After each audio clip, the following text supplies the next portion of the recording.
रामकृष्ण हरी अवधूत चिंतन श्री गुरुदेव दत्त. कशात आपण सर्वजण मजेत असाल, भगवंताच्या भजनात तल्लीन असाल अशी अपेक्षा करते आणि आजच्या व्हिडिओला सुरुवात करते.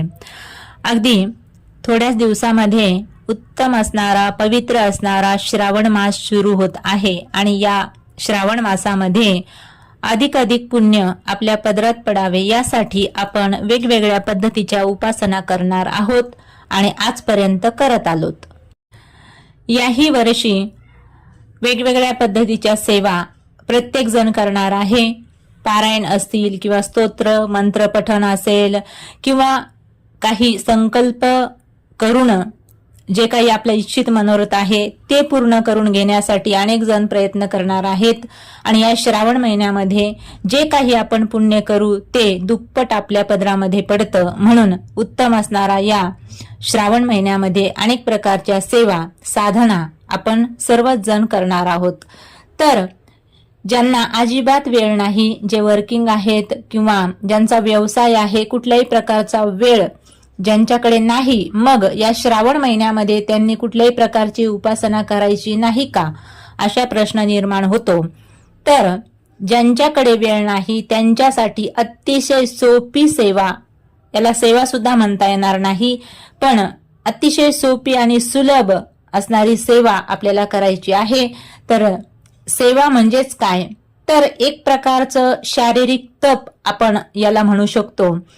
आपल्याला बसून स्तोत्रपाठ होत नसेल, आपल्याकडून मंत्रपाठ होत नसेल किंवा पारायण होत नसेल, तर त्यांच्यासाठी ही अत्यंत उपयुक्त अशी सेवाच म्हणावी लागेल.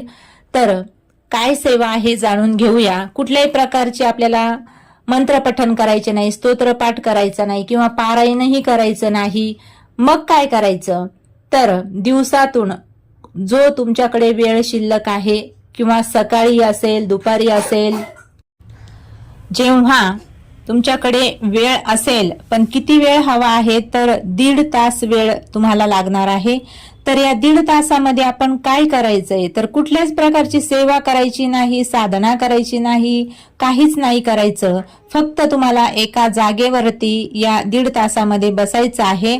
आणि तुमच्याकडून जर एखादा मंत्र जप होणार असेल तर ठीक आहे, आणि नसलही होणार तरी ते सुद्धा ठीक आहे.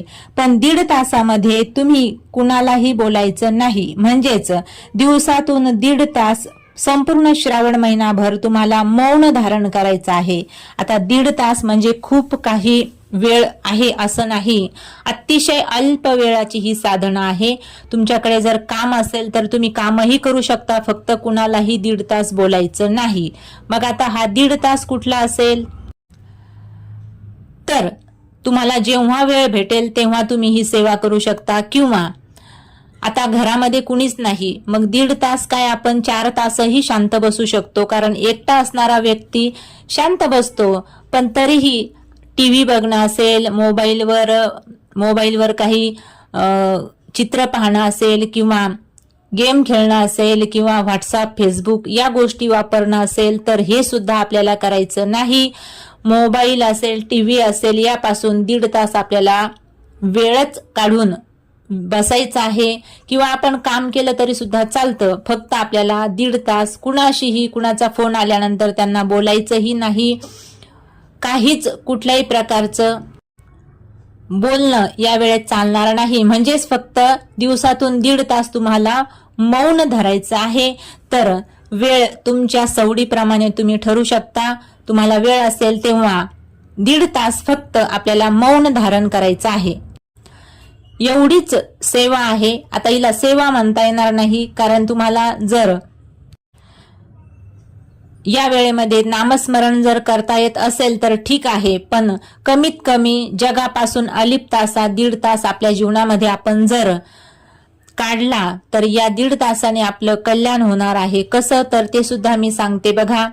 1.5 तास या समाजापासून थोडंसं आपण अलिप्त होऊ, आपल्या घरापासून नाही का, सगळ्यांपासून दूर एक 1.5 तास आपल्याला मौन धारण करायचं आहे. आणि यामध्ये मग पहिले काही दिवस, 7-8 दिवस आपल्याला अनेक विचार आपल्या डोक्यामध्ये येतील, पण त्यानंतर मात्र आपलं जे मन आहे ते एकाग्र होणार आहे.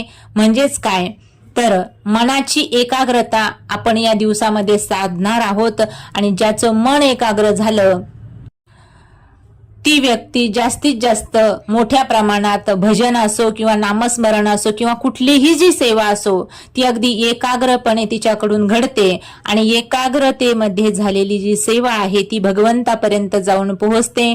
म्हणून तुम्ही या 1.5 तासामध्ये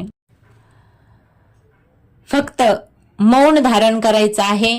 सेवा करता आली कुठली तर करा किंवा नामस्मरण करता आलं तर करा किंवा नका करू, पण शांत चित्ताने. अगदी विचार तर येणारच आहेत, शांत चित्त म्हटलं की विचार त्यामध्ये येतील, पण 7-8 दिवसानंतर विचार जे येणार आपल्या डोक्यामध्ये एकांतामध्ये ते निघून जातील आणि आपलं मन जे आहे ते निर्मळ व्हायला लागेल, एकाग्र व्हायला लागेल. म्हणजेच काय होईल तर एकाग्रता वाढल्यानंतर तुमच्या जीवनात तुम्ही जे कार्य कराल त्यामध्ये तुम्हाला यश मिळेल. अशी सोपी साधी सेवा आहे, नक्कीच करून पहा. रामकृष्ण हरी.